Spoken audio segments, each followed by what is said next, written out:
ಎಲ್ಲ ಪ್ರೀತಿಯ ಶರಣಬಂಧುಗಳಿಗೆ ವಚನಗಳು ವಿತ್ ಮುಗುಳುನಗೆ ಚಾನಲ್ ಕಡೆಯಿಂದ ಶರಣಾರ್ಥಿಗಳು. ಇಂದಿನ ವಿಡಿಯೋದಲ್ಲಿ ಮಾತೆ ಅಕ್ಕಮಹಾದೇವಿಯವರು ಬಸವಣ್ಣನವರನ್ನು ನಿಂದಿಸಿದವರಿಗೆ ಯಾವ ರೀತಿ ನಿಜವಾದ ಒಂದು ಮಾತುಗಳನ್ನು ಹೇಳ್ತಾರೆ ಅನ್ನೋದ್ರ ಬಗ್ಗೆ ಈ ವಿಡಿಯೋದಲ್ಲಿ ಸ್ವಲ್ಪ ನಾನು ಮಾಹಿತಿಯನ್ನು ತಿಳ್ಕೊಂಡು ನಿಮಗೂ ಕೂಡ ತಿಳಿಸೋಣ ಅಂತ ಬಂದಿದ್ದೀನಿ. ಅಂದರೆ ನಿಂದನೆ ಮಾಡುವಂಥವರಿಗೆ ಇವತ್ತಿನ ಕಾಲಕ್ಕೂ ಅನ್ವಯವಾಗುವಂತಿದೆ ಅಂದು ನುಡಿದ ಅಕ್ಕನವರ ಮಾತುಗಳು. ನಿಂದನೆ ಮಾಡುವವರು ಎಲ್ಲರಿಗೂ ಕೂಡ ಈ ವಿಡಿಯೋ ಅನ್ವಯವಾಗುವಂತಿದೆ.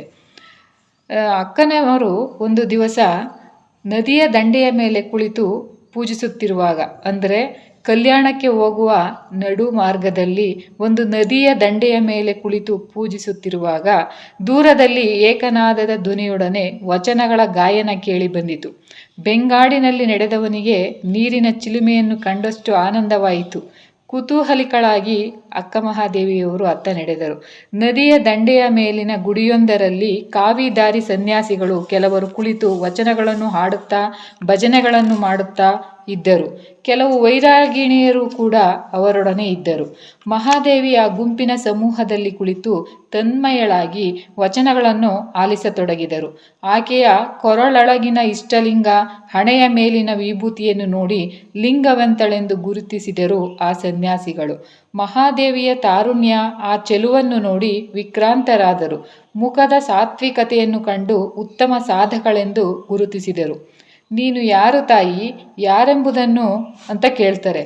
ಅಕ್ಕಮಹಾದೇವಿ ಹೇಳ್ತಾರೆ, ಯಾರು ಎಂಬುದನ್ನು ಕಂಡುಕೊಳ್ಳಲೆಂದೇ ಈ ಸಾಧನೆ ನಡೆಸಿದೆ ಅಯ್ಯ. ಎತ್ತಲಿಂದ ಬಂದೆ, ಎಲ್ಲಿಗೆ ಹೊರಟಿರುವೆಯಮ್ಮ ಅಂತ ಕೇಳ್ತಾರೆ. ಮೂಲ ಸ್ಥಾನವದೋ ಗುರಿಯು, ಅದೇ ಆ ಜೀವ ಪಕ್ಷಿಯ ಉಗಮ ನೆಲೆಗಳನ್ನು ಕಂಡುಕೊಳ್ಳಲೆಂದೇ ಪ್ರಯತ್ನ ಮಾಡುತ್ತಿರುವೆ. ವ್ಯಾವಹಾರಿಕವಾಗಿ ನುಡಿಯಬೇಕೆಂದರೆ ಉಡುತಡಿಯಿಂದ ಕಲ್ಯಾಣದ ಕಡೆಗೆ ಹೊರಟಿರುವೆ ಎಂದು ಹೇಳ್ತಾರೆ. ಬಸವಣ್ಣನ ಕಲ್ಯಾಣಕ್ಕೆ ಅವರು ಒಕ್ಕೋರಿನಿಂದ ಕೇಳ್ತಾರೆ. ಹೌದು, ಆ ಅವಿಮುಕ್ತ ಕ್ಷೇತ್ರಕ್ಕೆ, ಆ ದಿವ್ಯಾತ್ಮನ ಪಾದ ದರ್ಶನಕ್ಕೆ ಭಾವ ತುಂಬಿ ನುಡಿದಳು ಅಕ್ಕ. ನಾವುಗಳು ಅಲ್ಲಿಯವರೇ ಒಬ್ಬರಿಗೊಬ್ಬರು ಮುಖವನ್ನು ನೋಡಿಕೊಂಡರು, ನುಡಿದರು.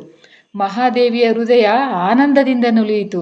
ಕಲ್ಯಾಣದ ವಿವರಗಳನ್ನು ತಿಳಿದುಕೊಳ್ಳಲು ಉತ್ಸುಕಳಾದಳು. ಎಂತಹ ಪುಣ್ಯವಂತರು! ಅಪ್ಪನವರ ದರ್ಶನ ಆಗಿ ಹೋಗಿದೆಯೇ? ನನಗೆ ಎಂದು ಆ ಭಾಗ್ಯ ಕೈಗೂಡುತ್ತದೆಯೋ ಆ ಕ್ಷಣಗಳನ್ನು ಯುಗಗಳನ್ನಾಗಿ ಭಾವಿಸಿ ನುಡಿದಳು. ಅಲ್ಲಿ ಏನಿದೆ ಅಂತ ಹೋಗುತ್ತಿರುವೆಯಮ್ಮ? ದೂರದ ಬೆಟ್ಟ ಕಣ್ಣಿಗೆ ನುಣ್ಣಗೆ ಅಂತ ಪಾಪ ಗೊತ್ತಿಲ್ಲದೆ ಹೋಗುವಿರಿ, ಸನ್ಯಾಸಿಯೊಬ್ಬ ಹೇಳಿದ. ಮಹಾದೇವಿ ದಿಗ್ಭ್ರಾಂತಳಾಗಿ, ನಿಜ, ಆ ಬಸವಣ್ಣನ ಬಣ್ಣದ ಮಾತಿಗೆ ಮರುಳಾಗಿ ಎಷ್ಟೋ ಜನ ಹೀಗೆ ಬರುವರು. ಅಲ್ಲಿಗೆ ಬಂದ ನಂತರ ಅವರ ಭ್ರಮೆ ನಿರಸನವಾಗುವುದು. ಮತ್ತೊಬ್ಬನು ನುಡಿದ. ಮಹಾದೇವಿಗೆ ಅಚ್ಚರಿಯ ಮೇಲೆ ಅಚ್ಚರಿಯಾಯಿತು. ಬಸವ ಧರ್ಮದ ಲಾಂಛನವನ್ನು ತೊಟ್ಟು ಅಲ್ಲಿಯವರೆಂದೇ ಹೇಳಿಕೊಳ್ಳುತ್ತಾ ಗುರುವನ್ನೇ ನಿಂದನೆ ಮಾಡುತ್ತಾರೆ. ಇವರನ್ನು ಕಂಡು ವಿಚಲಿತಳಾದಳು. ಮನಸ್ಸು ಕ್ಷಣಕಾಲ ಹೊಯ್ದಾಡಿತು. ಇವರು ಹೇಳುವುದು ನಿಜವೇ? ಸುಳ್ಳಿದ್ದರೆ ಹೀಗೇಕೆ ಹೇಳುತ್ತಾರೆ ಎಂಬ ಸಂಶಯವು ಅಕ್ಕನಿಗೆ ಸುಳಿಯಿತು. ಆದರೆ ವಿವೇಕವು ಉತ್ತರಿಸಿತು, ಗುರುಲಿಂಗ ದೇವರಂತಹ ಮಹಾನುಭಾವರು ವೈಚಾರಿಕ ಔಜನ್ಯವನ್ನು ಉಳ್ಳವರು. ಬಸವಣ್ಣನವರ ವ್ಯಕ್ತಿತ್ವ, ತತ್ವ, ಕಾರ್ಯ ಸಾಧನೆಗಳಿಗೆ ಮಾರು ಹೋಗಿರುವಾಗ ಇಂತಹ ಕಾಕುಪೋಕು ಜನರ ಮಾತೇನು? ಗುರು ದೇವರು ಅಷ್ಟು ಸುಲಭವಾಗಿ ಮರುಳಾಗುವುದಿಲ್ಲ. ಅಲ್ಲಿಂದ ಬಂದ ಧರ್ಮ ಪ್ರಚಾರಕರು ಅಷ್ಟೇ. ಎಂತಹ ತ್ಯಾಗಿಗಳು, ವಿವೇಕಿಗಳು! ಅವರ ಹೃದಯದ ಕಣದಲ್ಲಿಯೂ ಬಸವನ ಭಕ್ತಿ ತುಂಬಿ ತುಳುಕುತ್ತಿದೆ ಅಂದಾಗ ಅವೆಲ್ಲವನ್ನು ಪ್ರತ್ಯಕ್ಷ ಕಂಡ ನಾನು ಇವರ ಮಾತನ್ನು ನಂಬಬೇಕೇ? ಸಲ್ಲದು ಎಂದು ತನ್ನನ್ನು ತಾನೇ ಸಂತೈಸಿಕೊಂಡಳು. ಆಕೆಯ ಚಿಕಿತ್ಸಕ ಬುದ್ಧಿ ಜಾಗೃತವಾಯಿತು. ಹೌದೇ, ಒಳ್ಳೆಯದಾಯಿತು ಬಿಡಿ. ಮಾರ್ಗ ಮಧ್ಯದಲ್ಲೇ ನೀವು ಹೇಳದಿದ್ದರೆ ನಾನು ಅಲ್ಲಿಯ ತನಕ ಶ್ರಮದಿಂದ ಹೋಗ್ತಾ ಇದ್ದೆ. ಬಸವಣ್ಣನವರು ಮಹಾನುಭಾವರು ಎಂದು ಪ್ರಭುದೇವರಂಥವರು ಕೂಡ ಹೇಳಿರುವವರಲ್ಲ. ಗುಹೇಶ್ವರ ಸಂಗನ ಬಸವಣ್ಣ ಸಾನ್ನಿಧ್ಯದಿಂದ ನಾನು ಸದ್ಭಕ್ತನಾದೆ ಎನ್ನುತ್ತಾರೆ.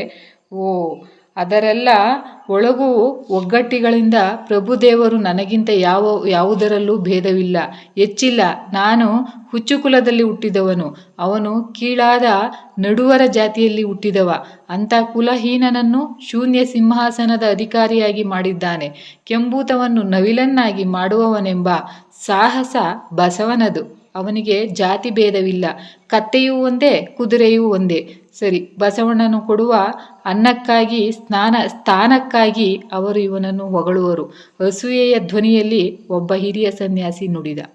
ಗುರುವನ್ನು ನಿಂದಿಸುವ ಈ ಪಾತಕಿಗಳಿಗೆ ಲಿಂಗ ಬೇಕೆ, ಧರ್ಮ ಲಾಂಛನವೇಕೆ ಎಂದು ಅಪಾರ ವ್ಯಥೆಯಾಯಿತು ಅಕ್ಕಮಹಾದೇವಿಗೆ. ಆದರೂ ತನ್ನನ್ನು ತಾನು ಸಮಾಧಾನ ತಂದುಕೊಂಡಳು. ಎಂತಹ ಪ್ರತಿಭಾವಂತರು ರಾಜ ಮಹಾರಾಜರು ಬಸವ ತತ್ವಕ್ಕೆ ಶರಣಾಗಿ ಕಲ್ಯಾಣಕ್ಕೆ ಬಂದು ಸರಳ ಜೀವನವನ್ನು ಕೈಗೊಂಡಿದ್ದಾರಂತೆ. ಮಹಾದೇವಿ ಪ್ರಶ್ನಿಸಿದಳು.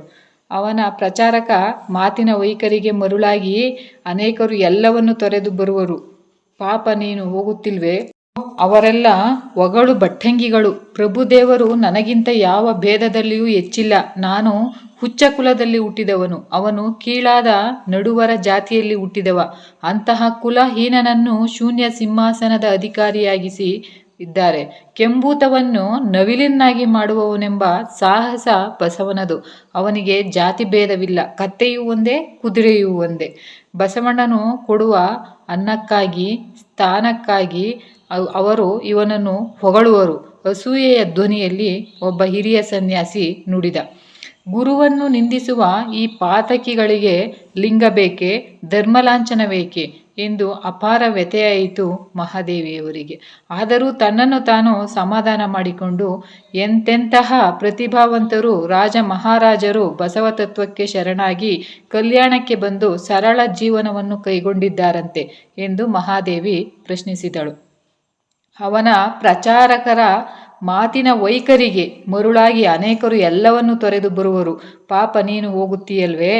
ಹಾಗೆ ಬಂದ ನಂತರ ಎಲ್ಲವನ್ನು ತಿಳಿದು ಬಹಳಷ್ಟು ಮಂದಿ ಮರಳಿ ಹೋಗುವವರು. ಈಗ ನಾವು ಬಂದಿಲ್ವೇ?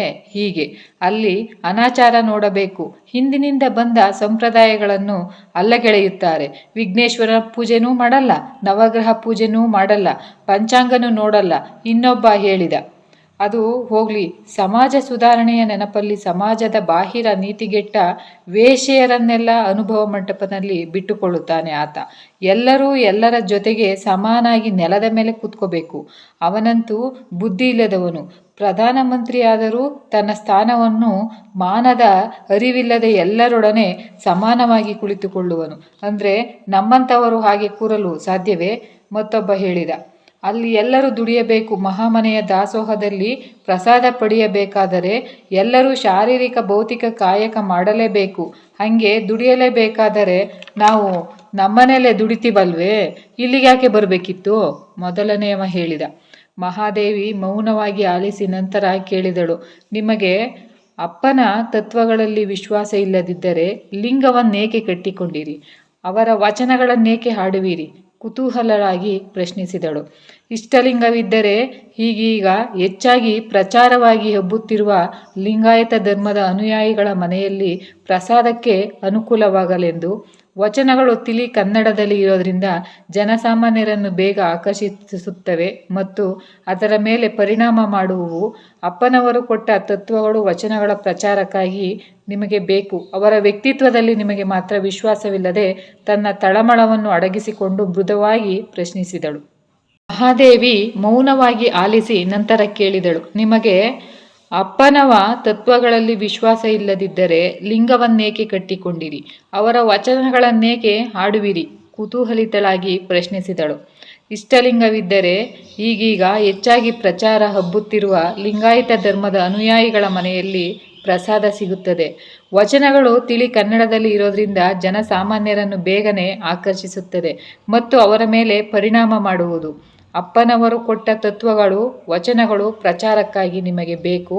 ಅವರ ವ್ಯಕ್ತಿತ್ವದಲ್ಲಿ ನಿಮಗೆ ಮಾತ್ರ ವಿಶ್ವಾಸವಿಲ್ಲದೆ ತನ್ನ ತಳಮಳವನ್ನು ಅಡಗಿಸಿಕೊಂಡು ಮೃದುವಾಗಿ ಪ್ರಶ್ನಿಸಿದಳು. ತಿಪ್ಪೆಯಲ್ಲೊಂದು ಮಾಣಿಕ್ಯವಿದ್ದರೆ ಮಾಣಿಕ್ಯ ತಗೋಬೇಕು, ಆ ತಿಪ್ಪೆಯ ಗೊಡವೆ ಬೇಡ ಅಂದ ಸನ್ಯಾಸಿಯೊಬ್ಬ. ಆ ಉತ್ತರವನ್ನು ಕೇಳಿ ಮಹಾದೇವಿಯ ಹೃದಯದಲ್ಲಿ ವಿಪ್ಲವವೆದ್ದಿತು. ಇವರೆಲ್ಲರೂ ಅನೇಕ ಕಾರಣಗಳಿಗಾಗಿ ಅಲ್ಲಿಂದ ನಿರ್ಗಮಿಸಿದವರು. ನಾವೆಲ್ಲರೂ ಸೇರಿ ಈ ಪಂಪಾ ಕ್ಷೇತ್ರದಲ್ಲಿ ಒಂದು ಮಠವನ್ನು ಕಟ್ಟಬೇಕು ಅಂದುಕೊಂಡಿದ್ದೇವೆ. ಏಕೆಂದರೆ ಇಲ್ಲಿ ವಿರೂಪಾಕ್ಷ ಲಿಂಗವು ಸುಪ್ರಸಿದ್ಧವಾದ ಕ್ಷೇತ್ರಗಳಲ್ಲಿ ಒಂದು.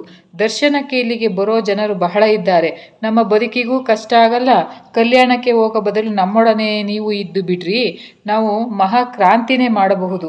ಆ ಗುಂಪಿನಲ್ಲಿ ಇದ್ದವನೊಬ್ಬ ನುಡಿದ.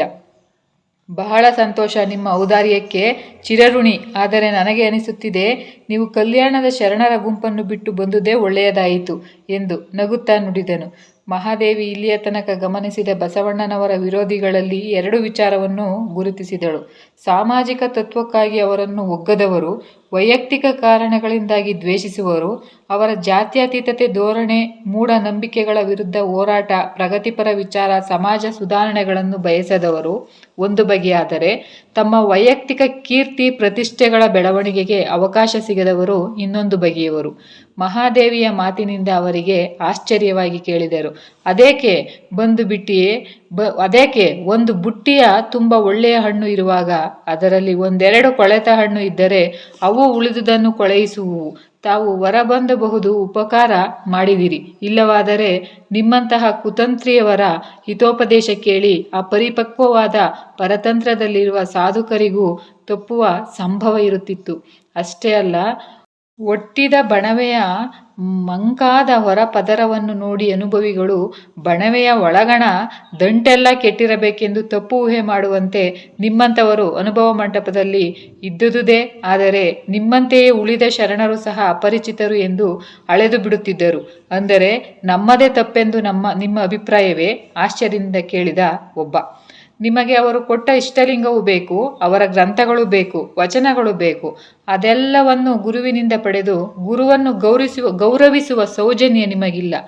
ಲಿಂಗವನು ಪುರಾತನವನು ಅನ್ಯರ ಮನೆಯೊಳಗೆ ಒಕ್ಕಿ ಹೊಗಳುವವರು. ತಮ್ಮಂದುದರ ಕಾರಣ ಅನ್ಯವ ಮರೆದು ನಿಮ್ಮ ನೆನೆದವರ ಎಮಗೊಮ್ಮೆ ತೋರ ಚನ್ನಮಲ್ಲಿಕಾರ್ಜುನ. ಹೊಟ್ಟೆಪಾಡಿಗಾಗಿ ಧರ್ಮಲಾಂಛನ ಧರಿಸುವ ಸಾಹಸ ನಿಮ್ಮದು. ಇಂತಹ ದ್ರೋಹಕ್ಕೆ ದೇವರಾಗಲಿ ಶರಣರಾಗಲಿ ಒಲಿಯರು. ನಾವು ಹೇಳೋದು ಸುಳ್ಳೆಂದು ನೀವು ತಿಳಿಯುತ್ತಿರುವಿರಿ, ಸನ್ಯಾಸಿಯೊಬ್ಬ ಕೆರಳಿ ನುಡಿದ. ಹೌದು, ಗುರು ನಿಂದೆ ಮಾಡಲು ಹೇಸದವರು ಸತ್ಯವನ್ನು ನುಡಿಯುತ್ತಾರೆಂದು ನಂಬುವುದು ಹೇಗೆ?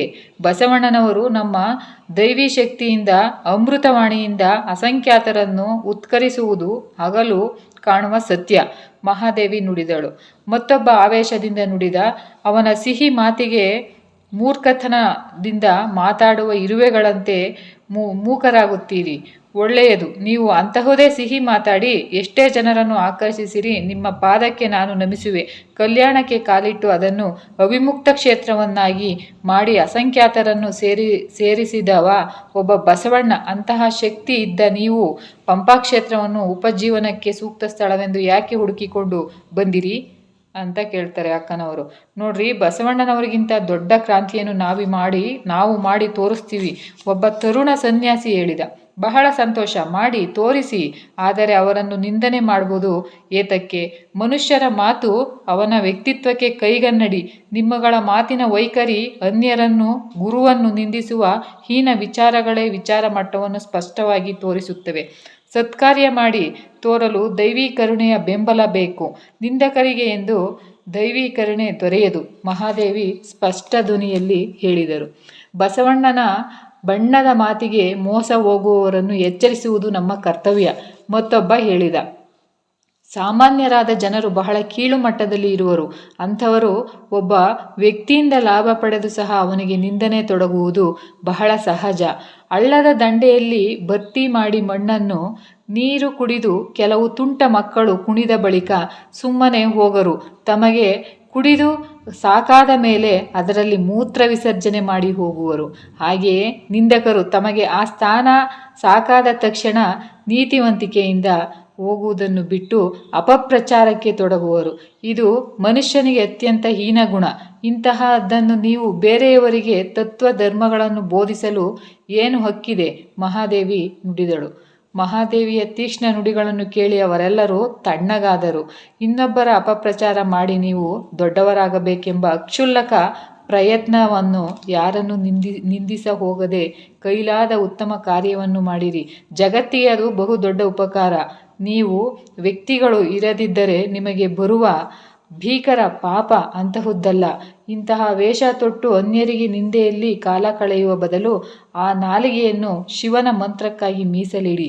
ಕೇವಲ ಯಾಂತ್ರಿಕವಾಗಿ ಜಪಿಸಿದರೆ ಸಾಲದು. ನುಡಿಯುವ ನಾಲಿಗೆಯು ಮುಂಚೆಯೇ ಚಿಂತಿಸಿ ಹಿತವಾಗುವ ಮನಸ್ಸನ್ನು ಶುದ್ಧೀಕರಿಸಿರಿ. ನಿಮ್ಮ ವಚನ ಗಾಯನವನ್ನು ಕೇಳಿ ಸಂತಸದಿಂದ ಬಂದೆ.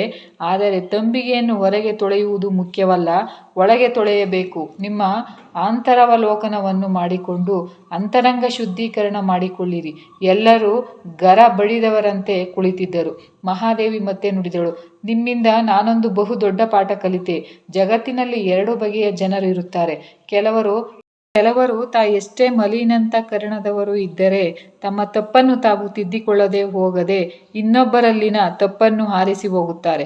ಆದರೆ ಮತ್ತೆ ಕೆಲವರು ತಾವೆಷ್ಟು ಪರಿಶುದ್ಧದವರು ಇದ್ದರೂ ಇನ್ನೊಬ್ಬರನ್ನು ನಿಂದಿಸ ಹೋಗದೆ ತಮ್ಮ ಅಂತಃಕರಣವನ್ನು ಶೋಧಿಸುತ್ತಾ ಹೋಗುತ್ತಾರೆ. ನೀವು ಮೊದಲ ಬಗೆಯವರು. ಮಹಾನುಭಾವಿ ಬಸವಣ್ಣನವರು ಎರಡನೆಯ ಬಗೆಯವರು. ನೀವು ಬಹಳ ಮಡಿವಂತರು, ಪರಿಶುದ್ಧರು ಎಂದು ನಂಬಿಕೊಂಡು ಅನ್ಯರನ್ನು ನಿಂದಿಸುವುದಷ್ಟೇ ಎರವರ ದೋಷವನ್ನು ಆರಿಸಿ ನಂದಿಸಿ ದುಷ್ಟಗುಣವೇ ನಿಮ್ಮನ್ನು ಕುಲಂಕಿತ ಮಾಡುವುದು. ನೀವು ನಿಮ್ಮ ತನು ಮನಗಳನ್ನು ಸಂತೈಸಿಕೊಳ್ಳಿ. ಅನ್ಯರ ಚಿಂತೆ ನಿಮಗೆ ಬೇಡ. ಅನ್ಯರ ನಿಂದನೆ ಮಾಡುವ ಕೇಡು ಬಯಸುವ ವೈಯಕ್ತಿಕ ಪಾಪಕ್ಕಿಂತಲೂ ಘೋರವಾದುದು ಇನ್ನೊಂದನ್ನು ಮಾಡುತ್ತಾ ಇರುವಿರಿ. ಅದೇ ತತ್ವವಿರೋಧಿ ಆಚರಣೆಯೇ ಬೆಳೆಯುವ ಎಳೆಯ ಕಂದನಿಗೆ ಹಾಲಹಲವನ್ನು ಉಣಿಸಿದಂತೆ. ಇದೀಗ ಉಗಮಗೊಂಡು ಬಹುಮುಖವಾಗಿ ಹೊರಹೊಮ್ಮುತ್ತಿರುವ ಪ್ರಗತಿಪರ ವಿಚಾರಧಾರೆಯನ್ನು ಧರ್ಮದೊಳಕ್ಕೆ ತತ್ವ ವಿರೋಧಿ ಆಚರಣೆಗಳನ್ನು ತೋರಿಸುತ್ತಿರುವಿರಿ. ಇರುವರೆಗೆ ಅಲ್ಲದಿದ್ದರೆ ತೋರಿಕೆಯಲ್ಲಾದರೂ ನೀವು ಇಷ್ಟಲಿಂಗಧಾರಿಗಳಾಗಿರುವುದರಿಂದ ನಿಮ್ಮನ್ನು ಆ ಧರ್ಮ ಗುರುಗಳಿಂದ ಸಾಮಾನ್ಯ ಜನರು ಇರುವುದು ಅತಿ ಸಾಮಾನ್ಯ ಸಹಜ. ನೀವಾದರೂ ಆ ಧರ್ಮದ ಮೂಲ ತತ್ವಗಳಿಗೆ ವಿರುದ್ಧವಾದ ಮೂರ್ತಿ ಪೂಜೆ, ಬಹುದೇವೋಪಾಸನೆ, ಸ್ಥಾವರಲಿಂಗ, ಪಂಚಾಂಗ ದರ್ಶನ, ಗ್ರಹಬಲ, ಜಾತಿಬಲ ಮುಂತಾದ ಪರಂಪರಾಗತ ಮೂಢನಂಬಿಕೆಗಳನ್ನು ಜನ ಮೆಚ್ಚುಗೆಗೆ, ಕೀರ್ತಿಗೆ, ಹಣದಾಸೆಗೆ ಬೋಧಿಸಿದರೆ ಸಾಮಾನ್ಯ ಅನುಸಾರಿಗಳು ನಿಮ್ಮನ್ನು ನೋಡಿ ತಪ್ಪುದಾರಿ ಹಿಡಿಯುವುದು ಅಸಂಭವನೀಯವಲ್ಲ. ಅತ್ಯಂತ ಸುಧಾರಣಾತ್ಮಕ ವಿಶಾಲ ಮನೋವೃತ್ತಿಯ ಬಸವಣ್ಣನವರ ಕ್ರಾಂತಿಕಾರಿ ವಿಶ್ವಧರ್ಮದ ಅಂತಹ ಸತ್ವವನ್ನೇ ಹಾಳು ಮಾಡುವ ನಿಮ್ಮ ಕಾರ್ಯ ಅಪಪ್ರಚಾರಾತ್ಮಕ, ನಿಮಗಾಗಲಿ ಸಮಾಜಕ್ಕಾಗಲಿ ಶ್ರೇಯಸ್ಕರವಲ್ಲ. ತತ್ವಹೀನರಾಗಿ 100 ವರ್ಷ ಬಾಳುವುದಕ್ಕಿಂತ ತತ್ವನಿಷ್ಠರಾಗಿ 10 ದಿನ ಬದುಕಿದರೂ ಸಾಕು. ಇನ್ನಷ್ಟಾದರೂ ಭವಿಷ್ಯವನ್ನು ಸುಧಾರಿಸಿಕೊಳ್ಳಿ. ಆವೇಶದಿಂದ ನುಡಿದು ಮಹಾದೇವಿಯವರು ಮೇಲಕ್ಕೆದ್ದು ತನ್ನ ತಾಣದ ಕಡೆಗೆ ನಡೆದರು. ಪೂರ್ತಿ ವಿಡಿಯೋ ನೋಡಿದ ನಿಮಗೆಲ್ಲರಿಗೂ ಹೃದಯಪೂರ್ವಕ ಧನ್ಯವಾದಗಳು.